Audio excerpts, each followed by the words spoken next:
I admit it, I'm a total nerd. When I am combing through magazines, I'm always looking at the photography, but specifically the catchlights in people's eyes. I can always tell whether a photographer has used either a beauty dish, a softbox, a modifier, or natural light. And I love looking at that. These are called catchlights. It's that tiny twinkle of light that are in people's eyes. In today's episode, I want to talk about catchlights and why they're important.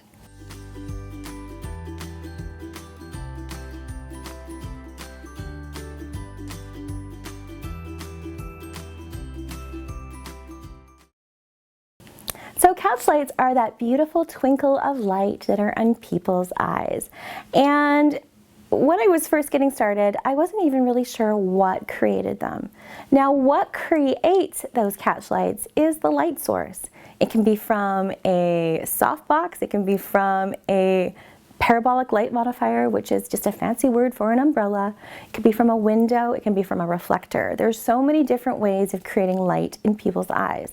Now the importance is creating that light in eyes. If you don't have it there, you're going to have a dead eye look. And you don't want that. You want to always have that light, that spark of life that is in people's eyes. Now the shape of the catchlights is really to taste as well. Every different modifier, which is a fancy word for a diffuser of light, is going to create a different look. Square softboxes are going to create square catchlights that will mimic looking like a window light, and the round ones are from light umbrellas.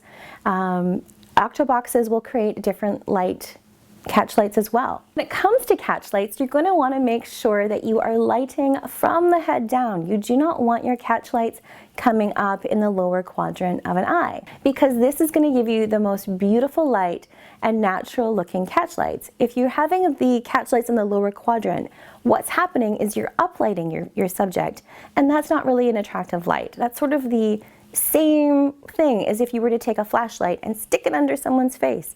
It's not beautiful light. So making sure that when you're looking for catchlights, making sure they're in that upper quadrant right up here will give you those beautiful catchlights. So additionally, if you have a parent holding a newborn, you're always going to want to raise up your light, because you're going to want to have those catchlights in the upper quadrant. If your light is too far down, you're going to run the risk of uplighting, and those catchlights will be in the lower quadrant where you don't want it. My homework for you today is to go grab a magazine. I want you to leaf through it. I want you to look at all the catchlights, study them. You can tell which catchlights a photographer used, and if you look close enough, you might actually even see the photographer in those catchlights. So if you're brand new to studio lighting, you are not going to want to miss my course on studio lighting, especially for newborns. We go through all of the different poses and how you're going to want to light each and every pose. It's your one-stop guide to getting where you want to go as quickly as possible. Thank you so much for watching today. I love sharing these tricks, tips, and tutorials with you. Give me a thumbs up, hit the subscribe, make sure that you don't miss a single one, and I'll see you next time.